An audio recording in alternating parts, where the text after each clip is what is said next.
I hope that you will understand that with audio, by recording, putting things out into the world, you can have an important message to say. You can build communities, and you can communicate something important. Now, yup, I run a marketing business. Yes, I make money doing that. But that's only part of my story, so bear with me. And like I said, you and me. And when I say you, I'm going to speak to you, the person.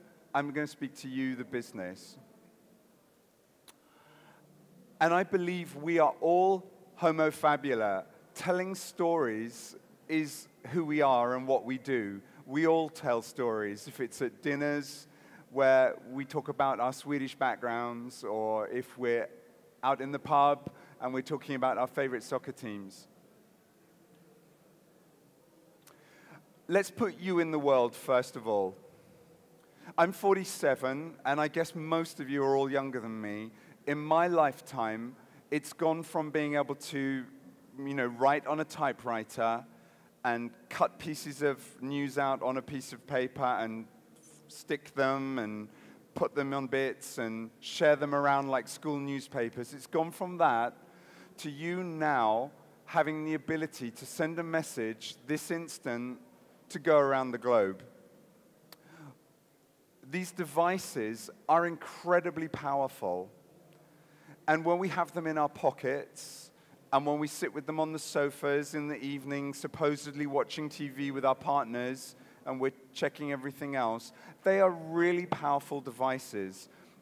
As a small child, I would have loved one because I wanted to tell stories. I wanted to say things. Now you. Just take a moment to think about the one thing that you would tell the whole world if the world was listening. Just take a moment. What one thing would you tell the whole world? Now, if you're a business, what one thing would you like to communicate? How can you get more money? How can you get more clients? How can you be more successful? How can you have more reach?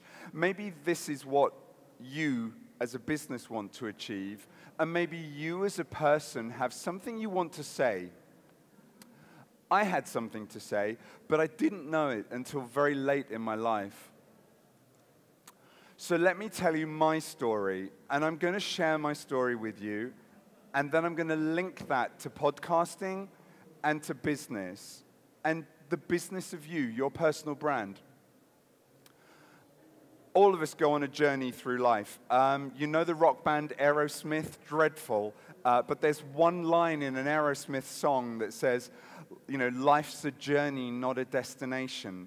And I truly believe that each of us on our journey learn things, lifelong learning, and it wasn't until I was in my 30s that I got where I felt I should be, and actually fairly recently. And I'm going to tie that in with podcasting. So here's my story. Age 5, as a 5-year-old, and I grew up in Sweden, France, Denmark, Norway, Finland. I've lived in England, all over the place. As a 5-year-old, I was really angry. Very, very angry child. I had so much energy that it drove people crazy. Other times I could be really, really calm, and then I would be crazy again, and very, very angry. And that was difficult, and I didn't understand it. And of course, as an adult today, looking back at it, I construct that 5-year-old, but that's how I was. Age 10, I was very creative. I painted a lot. Excuse me, I painted a lot. I played a lot of music. I drew a lot. I suppose I hated mathematics. I hated anything that was academic-y. I liked to write, to paint, to draw. I got my first camera. I loved cameras. And that was me at 10. By the time I was 15, I wanted to be David Bowie. I even had the hair for a few more years. I wanted to be David Bowie. I liked the photography of Henri Cartier-Bresson. I liked French philosophy. I was a very pretentious 15-year-old who had very few friends. And, you know, I used to hang around bookstores trying to meet cellists. You know, I always wanted to meet a cellist. And that didn't work out for me, but I was creative. And I was trying to do things and trying to make things, making music, making art. And I didn't know what I wanted to say. I just did it. I liked the look of it. I liked the fact that, you know, a rock star on the stage, a painter in a gallery. I liked all that. And I felt drawn to it, but I didn't know why. And I had nothing to say. Now, when I was 20, I ended up in ER. You know, I took an overdose, and thankfully, a good friend of mine got me to ER, and I was saved, which is great. And I was still, at times, really angry, and sometimes I was like, you know, the Three Musketeers, like D'Artagnan, and I could feel like that. I was like, you know, wow, and I could do lots of things when I felt like that. And so I was like this. I was at university, I was doing degrees, I traveled, I wrote, I wanted to be a writer, I gave up on music. I decided that without hair, I lost my hair when I was 17, I'd never be a musician, so I concentrated on art and writing. When I was 25, I had more stability, but I was still really believing in creativity. I was writing fiction, writing poetry. I wanted to be a novelist. I had done 2 degrees. I was doing a PhD at the same time, a doctorate. I was traveling between Denmark and Sweden and France all the time. And I was, I guess you could call a workaholic, trying to be creative, trying to have things to say. And by the time I was 30, I had a PhD, I'd published a novel, I'd been in Vogue magazine. I had Hollywood producers talking to me about making movies. I was beginning to think that I'd arrived. Boy, was I wrong. I really thought, you know, this is great. Really angry novel, lots of attention. But I still felt, although I felt I was saying something, I felt I had nothing to say. I was lost. I was just doing it, creating. And I ended up in hospital again. It had been one of those times, and I still didn't know why. And I went through that whole journey where they tell you, oh, you need medication, blah, blah, blah, which I didn't do because I was normal, you know. And so I carried on. And the next 10 years were a massive journey through being humble, to learn that you're not invincible, that yes, my parents thought I was a success. I was a university lecturer. I'd published a novel. I was working as a journalist for the international press, going around taking photographs, writing articles. I worked at the university as well. I was writing fiction. I was using up all that high, and then I would go like this. This was my life. And when I was 34, I was working in the university in Stockholm in Sweden. And I was in a building, it's really ugly. It's really, really horrible, Stockholm University. 8th floor. And it felt like the right decision to jump out of the 8th floor. And I'd been there before. And I knew I had to get out of that building. It was like really, really dangerous. I was like, I'd survived a couple of other things. I had to get out of that building. For some reason, I don't know how, I got away. I got out, and I never went back to that building. I walked out of my job. I stopped being an academic. My friends, my family thought I was absolutely crazy. This still has to do with podcasting. Because I'd gone from being someone with status to being someone who was seen as mentally ill, who couldn't do a job. Oh yeah, they could do the creative stuff, but it didn't work. So what did I do? And these are the things about me that I would say. I bought a basset hound. You know the dogs that are like this with the long ears? I always wanted a basset hound, so I bought a basset hound. And then I bought another one. And then I had 4 litters, and I had lots of puppies. And I started a marketing agency because I had to make money. I stopped reading books completely. I would only ever look at something about business. I stopped being a journalist, and I started a marketing agency like you do, because my background had been in, I'd learned HTML, I'd learned how to make websites, I'd learned how to publish online, so I'd done all these things. I had to make money. I hated translating. I did translating for money. So I started a marketing agency. And now I'm 47, and between my late 30s, between 40 and 47, I learned I could use creativity. I rode the wave of content marketing. Write an ebook, get people to download it, then you can market to them, and they'll buy. The whole HubSpot, that whole industry. And I have built a team of 8 people, a small team. We made videos, we wrote articles, we took photographs, we did advertising campaigns, we got known in Sweden, we had clients in America, South America, blah, blah, blah. But in 2009, I think I got my first iPhone, and I started listening to podcasts, and I loved it. I loved listening to people talk.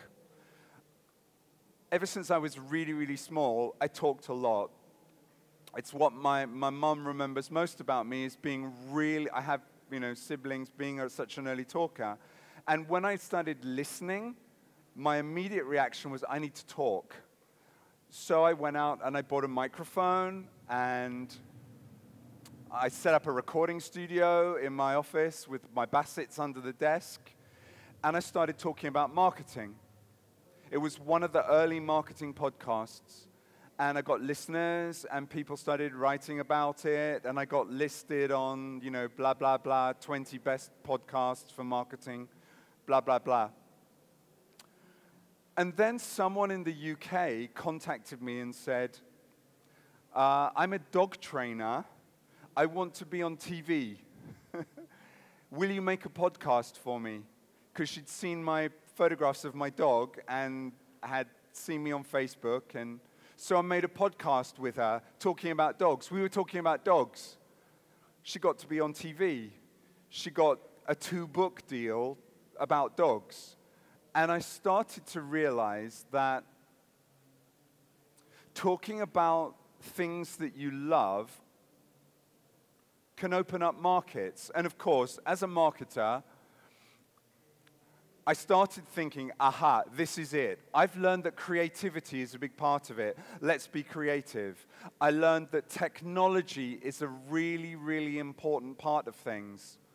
That we need to be creative. We need to use all the tools that are out there.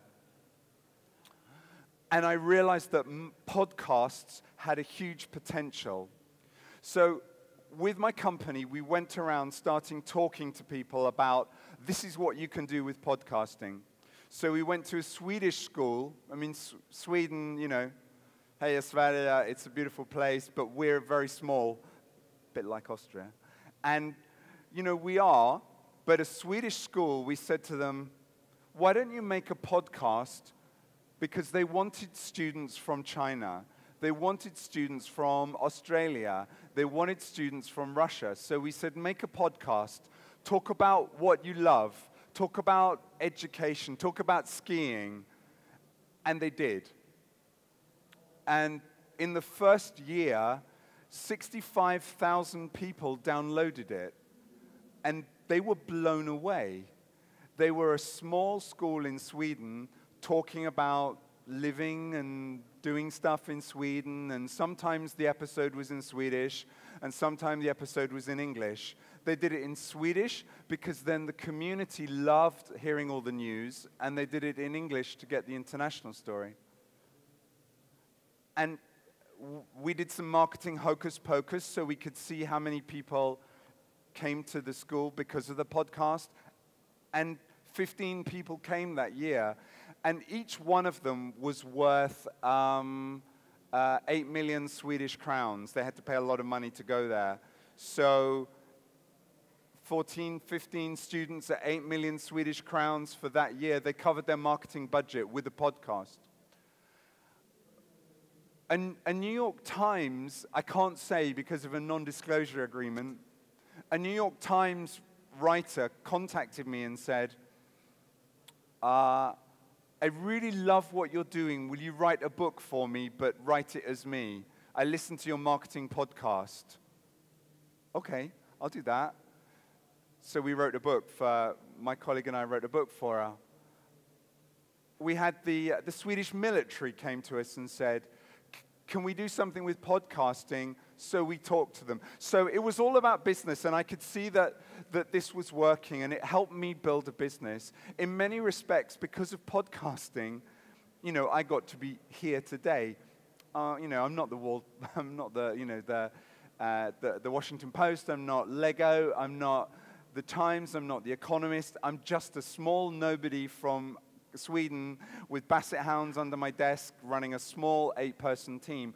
But because of a microphone and because of talking, I found people that would listen to me, and I helped other customers listen.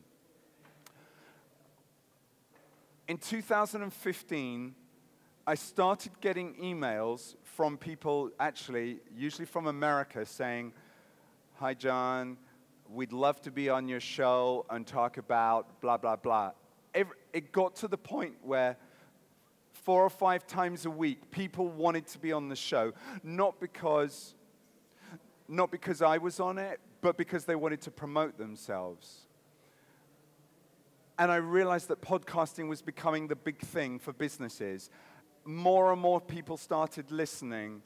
And by 2016, 1 in 4 Americans had listened to a podcast. Think about that in real terms. 1 in 4 Americans had probably got their iPhone. Yeah, please. Is that time right? That's not right, is it? Is it right? It is right, okay. In 2016, more and more people started podcasts. I noticed that listeners to my marketing podcast were slowly going down as all the big cheeses, all the big kahunas who were really big in marketing started doing marketing podcasts, and less people were listening to mine. I didn't have a problem with that.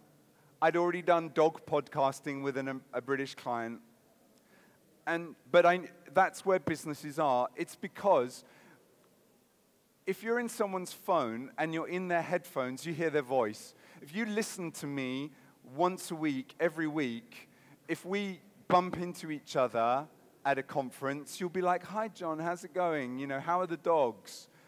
People talk to you like they know you. Somebody contacted me on LinkedIn and said, "We want to hire your agency. We want to book a time." Okay. Booked a Skype call. "Hi, John, how's it going? I love blah, blah, blah." They started to talk to me like I was their friend, which is a little bit creepy, but the podcast made me friends. And this is why I think it's really powerful, because when you're in someone's earbuds, you're making a really close connection. It's really personal. I listen to podcasts when I go to bed. You know, the last thing of my day is people's voices in my head. Oh, yeah, I've got other voices maybe. But I think that's why people love it. And so it's become a really, really big niche in marketing. What has this got to do with me telling you about being bipolar? What has this got to do with my story? Now, in the beginning of my story, I told you I was really creative. I really liked doing things, but I didn't know what I had to say. And I wrote a novel, And I still don't know what it says except that I was angry. And I wrote articles, and I didn't feel that I got somewhere. And I was talking about marketing, and it was, I love it, it's my job, but it's not my passion.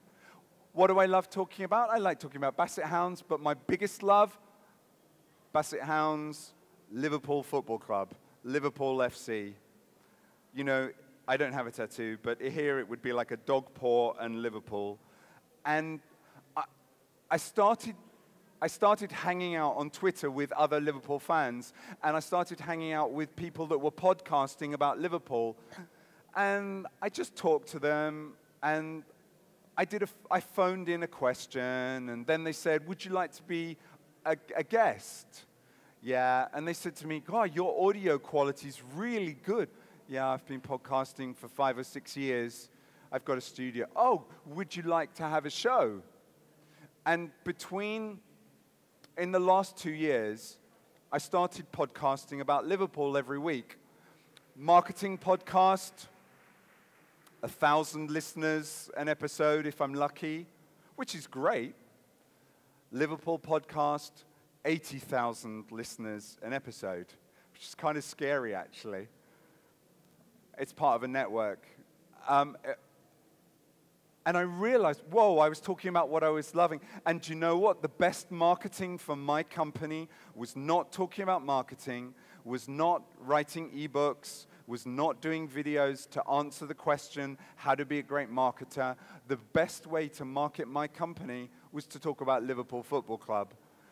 Because people loved Liverpool and thought, hey, John, let's talk about Liverpool. Oh, you're a marketer, fantastic. Now, because of me being on this Liverpool podcast, I was invited onto a podcast by a coach who does a podcast for parents and for young guys. And he was a Liverpool fan, and he invited me on. And I was like, sure, what do you want to talk about? I want to talk about your journey, John. You're really successful. No, I'm not. Yeah, you're really successful. Let's hear your story. So I talked to him, and I didn't tell him what I was going to say, but I said on the show, I said, I'm bipolar. I was in the hospital twice for trying to commit suicide, and I was very close to jumping out the 8th floor. I've run a business, but young boys, young men, they're not very good with mental problems. Young guys, the highest suicide rate is always young men. And so I talked about this, and I talked on the show about my journey. He probably has 1,000 listeners at tops. It's a very small show. But I realized I got the chance to talk to 1,000 listeners and say to them, bipolar is no big deal. In fact, I'm really pleased to be bipolar, because when I'm high and I take medication, and, if in my life it was like this, now sometimes I'm 2.5 musketeers, and sometimes I'm not absolutely a zombie desperate. It works. And I got diagnosed when I was 37. I felt like a really normal human being for me when I was 37. But I got to talk on a podcast with an Irish coach about being bipolar, and I got to talk to his listeners about the stigma of bipolar and how people need to talk about it openly. I'll talk about it at dinner, no problem. And then I realized when I came to talk here, the guys sort of said, you can talk about anything. And I looked at the list, and I thought it was a business conference. And then I realized I was going to be on a stage with, The Economist and all these great, huge brands. And I'm like, okay, what am I going to talk about? And I thought, I'm going to talk about being bipolar. I'm going to talk about podcasting and how being a marketer who embraces podcasting has enabled me to get to a conference. I mean, look, it's really great that you guys are here, but this is probably the least people at a stage. But that's not a problem, because are we 35 people? you've just listened to somebody destigmatize bipolar, say you can be bipolar and be very successful in my universe. And I wouldn't have got here to talk about that and share that journey with you. And maybe if you see someone experiencing these things, you can talk about it. And so,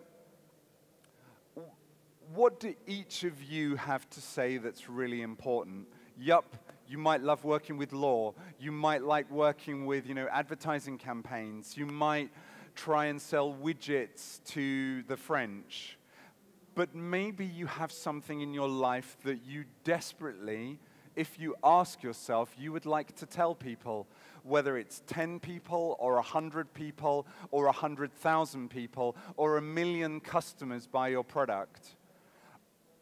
I think audio, podcasting is a brilliant way to do that because you build relationships one person at a time. People take your story seriously.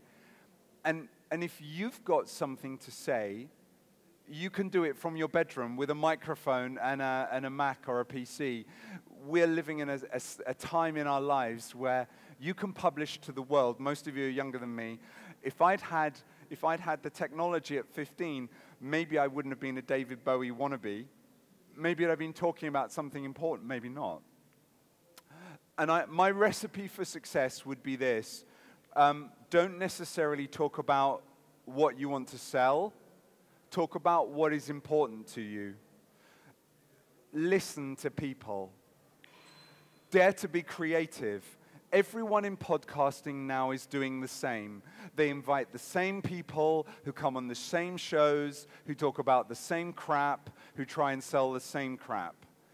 Do something different. Serial, the American podcast, was so innovative. It rocked the podcast world, and all these podcasters started trying to be innovative. You guys can innovate. If I can find my way to talk about Liverpool Football Club to 80,000 people once a week, just imagine what you could do if you want to talk about gender equality. Gender equality is we're still a long way from that. What about if you want to talk about anorexia, bulimia? What if you want to talk about training dogs? What if you want to talk about child psychology? What if you want to talk about guys in the pub talking about their favorite beers or whatever? Be innovative, embrace technology, make sure your artwork is a bright color. You'll get seen in iTunes if you've got bright artwork. Have a really catchy name. Talk about what your show is going to talk about in the name. People understand it. Put an episode out regularly. And just keep doing it. It's my story. And it's a commitment. You have to keep doing it. You don't build 100 listeners in a week. What can you do? Well, if you go along here, all my links to how to be a tech whiz with podcasting, how to mix microphones and blah, blah, blah, it's all on that page there. And if you want to listen more to my story with this Irish podcast, that's on there. But that was what I had to say. If you have any questions. Anyone want to ask me anything?